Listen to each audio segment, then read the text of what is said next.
Hər kəs salamlayıram. Dostlar, olmaz ki, bax bunu çay əvəzi içəsiz. Yəni, qara yemişandı, həftəyə 3 dəfə salın için.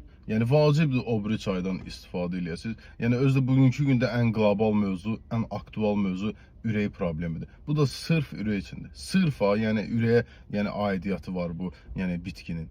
Yəni, dəmləyin, inanınız ki, gör, necə hiss edəcəksiniz. Üstünə də bir balaca darçın qatsaz, çox gözəl olar. Vəssalam. Yəni, kişmişlə, xurma ilə yeyin. Yəni, bundan gözəli ola bilməz. Tam səmimi deyirəm. İndi bəzi insanlar deyir, mən elə 2 gün içim, 3 gün içim, görüm nə olacaq. Xeyr, elə bir şey olmur. Yəni, bitki elə bir varlıqdır ki, yəni bunu uzun müddət istifadə eləyəsən. Biz öyrəşmişik elə dərman ataq, nəticə tez olsun, əla, düzəldim.